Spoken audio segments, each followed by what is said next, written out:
जय हिंद। यदि आप कर रहे हैं कंपटीशन मैथ की तैयारी तो ज्वाइन कीजिए यूट्यूब चैनल मैथ भास्कर। आपको मिलेंगे एक से एक नई भास्कर ट्रिक जिसके माध्यम से आप अपना बेशकीमती समय पेपर में बचा सकते हैं और पेपर को समय से सॉल्व कर सकते हैं। आइए देखते हैं question number 1। So that the sine of the angle between the vectors I plus 3j plus 2k and 2i minus 4j plus k is under root 115 upon 147। ये साइन का एंगल ज्ञात करना है। आप समझेंगे कि क्या ट्रिक होती है। ट्रिक में केवल सपोर्ट दिया जाता है और उस सपोर्ट के माध्यम से आप बहुत जल्दी से जल्दी इस प्रश्न को हल कर सकते हैं। तो साइन का मान पूछा है। अब साइन का मान पूछा है तो साइन में क्या क्या प्रॉब्लम आएगी वो हम बता रहे। साइन पूछा है तो आप साइन वाला ही सूत्र लगाएंगे निश्चित रूप से। अब साइन वाला सूत्र लगाएंगे, चलिए हम भी लगाते हैं साइन वाला सूत्र। तो साइन वाला सूत्र ये कहता है, चलिए यहाँ से लिखते हैं। साइन वाला सूत्र कहता है कि ए क्रॉस बी बराबर mod A mod B sine theta unit vector N. Unit vector N का मान रख दिया ए क्रॉस बी बटे mod A cross B. A cross B कट जाएंगे। कटने के बाद साइन थीटा का जो मान मिलेगा वो मान क्या मिलेगा, ए क्रॉस बी अपॉन मॉड ए इंटू मॉड बी, ये मान मिलेगा। इससे आप वैल्यू निकालेंगे। अब इससे जब वैल्यू निकालेंगे तो ए क्रॉस बी किसके माध्यम से निकलेगा, साढ़ेक के माध्यम से निकलेगा। ए क्रॉस बी साढ़ेक के माध्यम से निकलेगा। ये मापांक रूट के अंतर्गत निकलेंगे। तो जब ये साढ़ेक के माध्यम से ए क्रॉस बी का जब तक मापांक निकालेंगे तो उसमें काफी समय लगता है। तो इस समय की बचत करने के लिए यूनिट वेक्टर एन के कारण कभी कभी कुछ कैंडिडेटों के प्रश्न गलत भी हो जाते हैं। तो वो गलती से बचने के लिए आपको क्या करना पड़ेगा कि इससे आप डॉट करके कॉस का मान निकालिए। और जब कॉस का मान मिल जाएगा तो बहुत पहले पढ़ा है आपने, sine square theta plus cos square theta बराबर 1, या कॉस स्क्वायर थीटा बराबर 1 माइनस साइन स्क्वायर थीटा, या फिर कॉस थीटा बराबर अंडर रूट के अंदर 1 माइनस कॉस स्क्वायर थीटा। उससे आसानी से इसकी वैल्यू निकाली जा सकती है। तो एक वेक्टर को कह दिया ए, दूसरे वेक्टर को कह दिया बी। तो हम कैसे करेंगे, कॉस का मान निकालेंगे। तो कॉस के लिए सूत्र होता है A dot B mod A mod B cos of theta. Cos of theta A का मान दिया गया I plus 3j plus 2k dot 2i minus 4j plus k।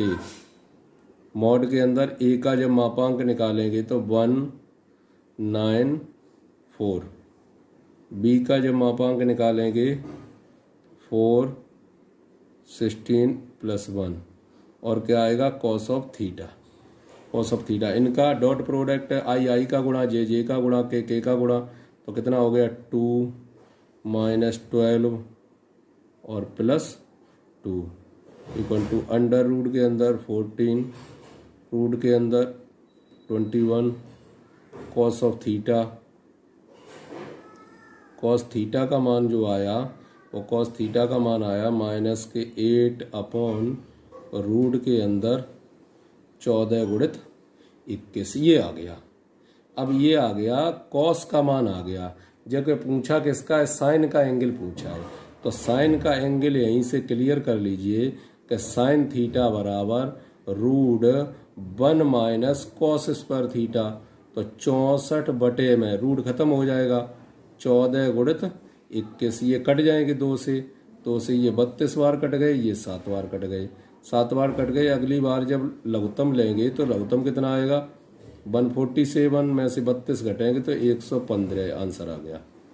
इस प्रकार से इसे सॉर्ट किया जा सकता है। डॉट प्रोडक्ट निकाल लीजिए और डॉट प्रोडक्ट निकालने के बाद तब कॉस स्क्वायर थीटा बराबर 1 माइनस साइन स्क्वायर थीटा। अगर साइन के ही रूल का प्रयोग करेंगे तो काफी समय लगेगा। ये होता है मतलब प्रेजेंस ऑफ माइंड, आप उस टाइम किस तरीके से प्रश्न को सॉल्व करते हैं। अब जो कैंडिडेट क्रॉस वाला सूत्र लगा के जब इसे निकालेंगे तो उन्हें ज्यादा टाइम लगेगा, डॉट वाला निकालेंगे वो जल्दी आसानी से सॉल्व कर पाएंगे। आइए देखते हैं अगला question. Question number 2। Question number 2 में क्या है? Find the volume of the parallelepiped whose एज्ड are respectively vector a equal to 2i minus 3j plus 4k, vector v equal to i plus 2j minus k, vector c equal to 3i minus j plus 2k। इसका volume चाहिए, parallelepiped volume चाहिए। अगर volume निकालना है तो volume का जो सूत्र होता है वो क्या होता है? बड़े कोष्टक के अंदर ABC, यानी स्केलर प्रोडक्ट ऑफ 3 वेक्टर्स। अब स्केलर प्रोडक्ट ऑफ 3 वेक्टर निकालते कैसे हैं? डिटरमिनेंट के माध्यम से निकालते। ए वाला दिया है 2 माइनस 3 4 1 2 माइनस 1 3 माइनस 1 2। डिटरमिनेंट का मान निकालेंगे तो कितना आएगा? 2 कोष्टक 4 3 आ जाएगा, प्लस के 3 हो जाएंगे, 2 प्लस 3 5 आ जाएगा, 2 प्लस 3 प्लस 4 के लिए क्या आएगा? Minus 1 minus 6। तो कितने हो गए? 6 हो गए, प्लस 15 हो गए, माइनस 28 हो गए। तो ये कितने आ गए? 21 माइनस का आया 7, तो 7 यूनिट, इकाई, घन इकाई कह सकते हैं, घन इकाई यूनिट की। इस प्रकार से इसका आयतन सूत्र याद रखना पड़ेगा। वॉल्यूम ऑफ द पैरेललोपाइप्ड क्या होता है?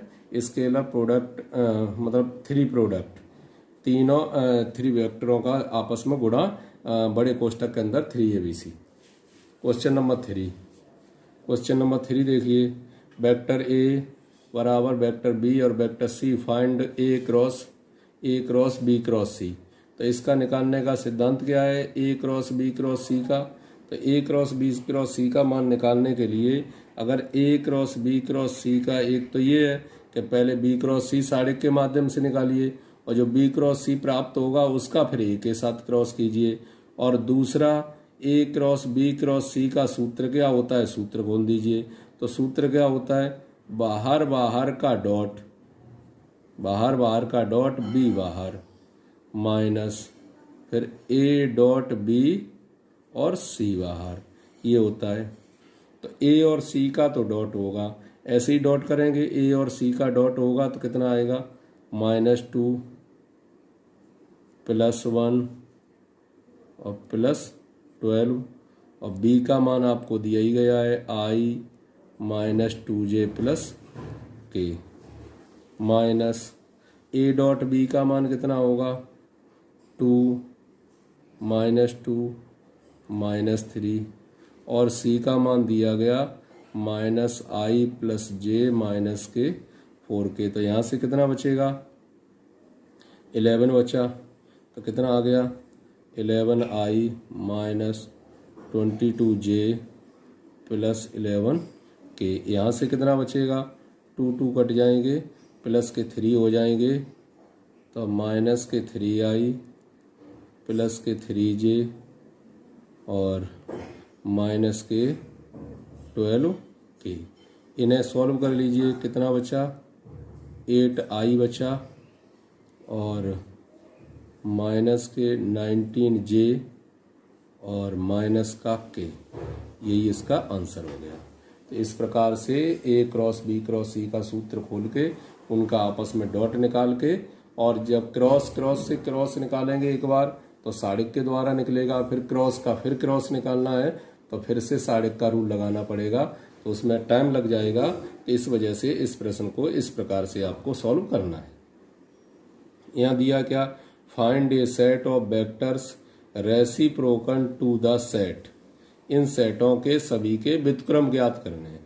तो व्युत्क्रम ज्ञात करने के लिए A बराबर, जैसे आपने मान लिया 2I plus 3J minus K, vector B बराबर I माइनस J माइनस के 2K, वेक्टर C बराबर -I plus 2J plus 2K। तो सबसे पहले ज्ञात कर लेते हैं बड़े कोष्टक के अंदर ABC का मान। तो बड़े कोष्टक के अंदर ABC का मान, यानी अदिश त्रिगुणन ज्ञात करेंगे तो क्या आएगा 2 3 -1 1 -1 -2 -1 2 और 2 मान निकालेंगे तो 2 ऋण 2 धन 4 ऋण के 2 होंगे धन के कितने होंगे 4 -3 2 -2 2 -2 -1 2 -1 तो यहाँ 2 दूनी 4 आ गए माइनस ये 0 हो गए और माइनस का 1 अर्थात 3 आ गया मान। जब 3 मान आ गया इसके बाद रेसिप्रोकल क्या चाहिए ए का रेसिप्रोकल चाहिए। तो ए का रेसिप्रोकल क्या होता है ए डैश कह दिया कि ए का रेसिप्रोकल है तो ए डैश का सूत्र लगाएंगे आप बी क्रॉस सी अपॉन बड़े कोष्टक के अंदर ए बी सी इस प्रकार से निकालते हैं। ऐसे ही बी का अगर रेसिप्रोकल पूछा है तो क्या होता है सी क्रॉस ए बड़े कोष्टक के अंदर ए बी सी और जब सी का रेसिप्रोकल है तो क्या है ए क्रॉस बी बड़े कोष्टक के अंदर ए बी सी। ठीक है, इस प्रकार A dash B dash C dash ज्ञात करते हैं। तो आइए देख लेते हैं, पहले निकाल के देख लेते हैं। हमें चाहिए बी क्रॉस सी का मान, तो बी क्रॉस सी का जब मान चाहिए तो ऊपर क्या रहेगा आई जे के।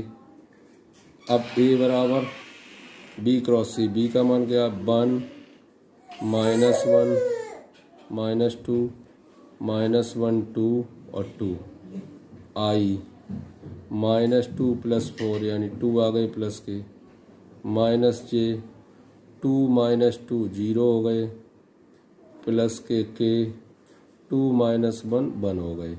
तो यहाँ से कितना आया 2i + k। तो इसके माध्यम से आप बता सकते हैं कि वेक्टर ए का जो रेसिप्रोकल होगा वो बी क्रॉस सी अपॉन बड़े कोष्टक के अंदर A B C. B cross C का मान आया 2i + k अपॉन 3 आंसर। इसी प्रकार बी का सी का रेसिप्रोकल निकाल सकते हैं। अब इसकी भास्कर ट्रिक क्या है? भास्कर ट्रिक के माध्यम से इसे करने के लिए क्या करेंगे,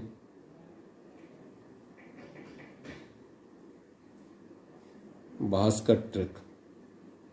तो भास्कर ट्रिक से देखेंगे ए का पूछा है तो बी क्रॉस सी और A dot B cross C, A B cross C तो आपने निकाल ही लिया, बी क्रॉस सी निकाल लिया और ए के साथ इसका डॉट करेंगे।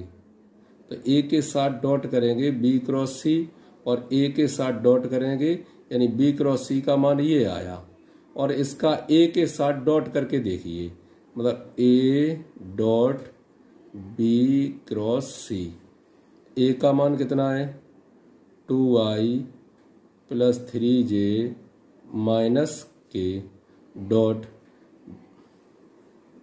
ये है और इसका कितना है 2i + k।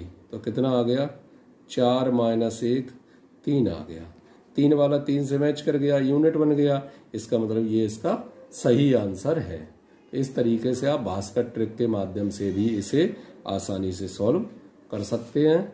ठीक है, भास्कर ट्रिक आपके समझ में आ गई होगी कि भास्कर ट्रिक के माध्यम से बी क्रॉस सी तीनों का, बी क्रॉस सी का तो मान ये उत्तर आया और इसका ए के साथ डॉट कर दिया तो ए का मान दिया ही था, कितना दिया था, ए के साथ जैसे ही डॉट किया तो इससे मैच कर जाना चाहिए बड़े कोष्टक के अंदर ए बी सी, अर्थात अदिश त्रिगुणन के बराबर इसका मान हो जाना चाहिए। तो वो आंसर करेक्ट है। ठीक है, चलते हैं नेक्स्ट क्वेश्चन पर। आइए देखते हैं नेक्स्ट क्वेश्चन क्या है। नेक्स्ट क्वेश्चन देखते हैं। तो नेक्स्ट क्वेश्चन में question number 5, if vector r cos nt into I unit vector I plus sin nt unit vector j so that d2r upon dt square का मान कितना होगा। तो r का मान दिया गया आपको, r का मान दिया गया है cos N T I plus sine N T J. इसका एक बार डिफ्रेंशिएट किया D R over D T, R के सापेक्ष डिफ्रेंशिएट करेंगे तो N sine N T I plus N cos N T J. एक बार हो गया D two R upon D T square, तो minus N square cos N T I minus N square sine N T J. Minus N square common ले लिया और अंदर जो बचेगा वो वेक्टर आर का मान बचेगा। इस प्रकार से इसे ड्रॉ किया जा सकता है। ये सिद्ध हो गया। अगला प्रश्न है integration 0 to 1 T I plus T square minus 2t J plus 3t square plus 3t cube के डी टी। इसका आपको इंटीग्रेशन करना है। तो इंटीग्रेशन टी का इंटीग्रेशन क्या होगा? टी का इंटीग्रेशन होगा T square upon 2i plus इसका इंटीग्रेशन क्या होगा? T Q upon 3 minus T square upon 2, तो 2 कट जाएंगे तो टी स्क्वायर बचेगा। इसके साथ क्या है? जे प्लस इसका टी क्यू अपॉन 3 तो कट जाएंगे प्लस 3 अपॉन 4 टी पे पावर 4 बचेगा इंटू यूनिट वेक्टर के। लिमिट जो इंटीग्रेशन पर लिमिट है वो कितनी है? 0 से लेकर 1 तक। तो पहले अपर लिमिट लगाते हैं। अपर लिमिट लगाते टी की जगह 1 रखेंगे तो 1 अपॉन 2i प्लस यहाँ क्या बचेगा? 1 अपॉन 3 माइनस 1 इंटू जे प्लस यहाँ क्या बचेगा? 1 प्लस 3 अपॉन 4 के। 0 लगाएंगे तो सब 0 हो जाएंगे। अब 0 इन्हें सही से लिख दीजिए। क्या क्या मिला, क्या क्या कवर हुआ पूरा? तो 1 upon 2i minus 2 upon 3j plus 7 upon 4 k. That is our answer. इस प्रकार से आप इसे सॉल्व कर सकते हैं। टी के सापेक्ष इसका समाकलन करना है। समाकलन करने के बाद उनके मान ज्ञात करने हैं। मान रख दिए। अपर और लोअर लिमिट लागू करनी है। तो अपर लिमिट में तो 1 है तो टी की जगह 1 रखना है। लोअर लिमिट में जब 0 रखना है तो 0 रखेंगे तो वो तो सब 0 पार्ट हो जाएंगे। इस तरीके से 1 upon 2i minus 2 upon 3j plus 7 upon 4 k इसका मान मिलेगा पूरा इंटीग्रेशन का। Next question, question number 7। Grad f. Grad F का मान f बराबर del F over del i, del F over del x I, del F over del Y J, del F over del Z k ये होता है। अब grade F अगर clear करना चाहेंगे आप ग्रेड एफ, तो ग्रेड एफ का मतलब होता है नेबुला एफ। और नेबुला को क्या कहते हैं? Del over del x I plus del over del Y J plus del over del Z K, और यहाँ क्या लिखा है? एफ। इस प्रकार से जब एफ के साथ करेंगे तो ये पार्ट बन के तैयार हो जाएगा। ग्रेड एफ का मान del F over del x आई, del F over del Y जे, del F over del Z K. Nabla बराबर जहाँ नेबुला जो है वो क्या है? Del over del x I plus del X over del Y J plus del X over del Z K. यह दिया गया है कि दिए गए जो सदिश हैं या जो एफ है, जो फंक्शन दिया गया एफ का मान दिया गया है वो सोलेनोइडल है। तो सोलेनोइडल के लिए क्या करते हैं? डाइवर्जेंट एफ का मान निकालते हैं। तो डाइवर्जेंट एफ का मान 0 आना चाहिए। और डाइवर्जेंट एफ होता क्या है? Nabla dot F.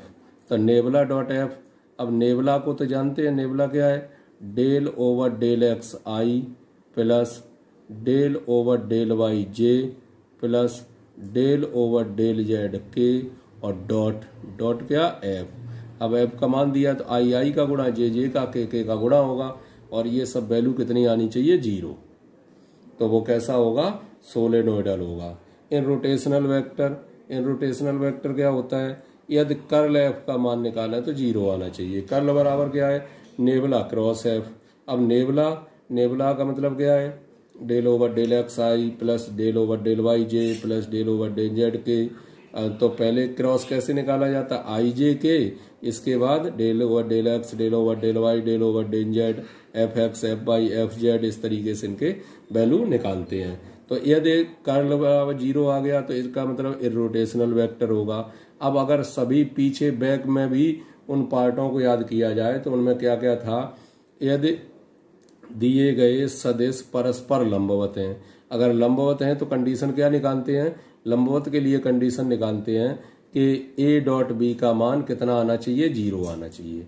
ए डॉट बी का मान 0 आना चाहिए। जैसे हम लिख देते हैं, अगर दिए गए सदिश परस्पर लंब हैं तो ए डॉट बी का मान क्या होगा, 0 होगा। ए डॉट बी का मान 0 होगा, पॉइंट नंबर 1। अगर दिए गए सदिश एक समतल वो संरेखी है, अगर संरेखी का मतलब कॉलिनियर है, तो कॉलिनियर है तो क्या है, बड़े कोष्टक के अंदर ए बी सी यानी अदिश त्रिगुणन किसके माध्यम से निकालते हैं, साड़िक के डिटरमिनेंट की सहायता से निकालते हैं, 0 आना चाहिए। समतली को भी आप ऐसे ही सॉल्व कर सकते हैं। तो अगर दिए गए सदिश परस्पर लंबवत हैं तो ए डॉट बी जरा 0। अगर दिए गए सदिश परस्पर समांतर हैं तो ए क्रॉस बी का मान 0 के बराबर होगा। लंबवत हैं तो डॉट 0 के बराबर होगा, समांतर हैं तो क्रॉस 0 के बराबर होगा, और अगर वो कॉलिनियर हैं या कॉप्लानर हैं तो अदिश त्रिगुणन उनका 0 होगा। इसी प्रकार से दिया गया फंक्शन अगर सोलेनोइडल है तो क्या होता है, डाइवर्जेंट एफ का मतलब नेबुला डॉट एफ का मान कितना होगा, 0 होगा।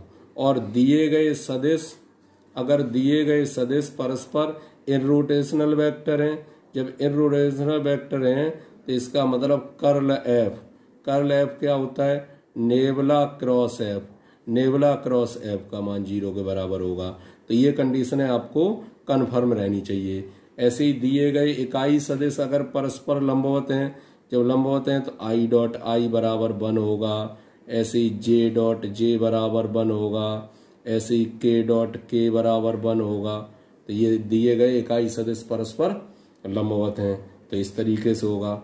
और अगर दिए गए इकाई सदिश परस्पर समांतर हैं तो आई क्रॉस आई 1 होगा, ऐसे ही जे क्रॉस जे, ऐसे ही के क्रॉस के, इनका मान 1 होगा अगर दिए गए इकाई सदिश परस्पर समांतर हैं।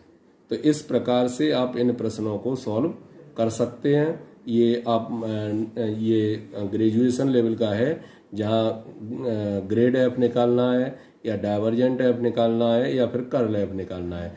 जब ग्रेड एफ निकालना है तो आप डायरेक्ट सॉल्व करते हैं, डाइवर्जेंट एफ निकालना है तो नेबुला डॉट एफ, डॉट कैसे होता है, आई का आई के साथ, जे का जे के साथ, के साथ, इस प्रकार से गुणा किया जाता है।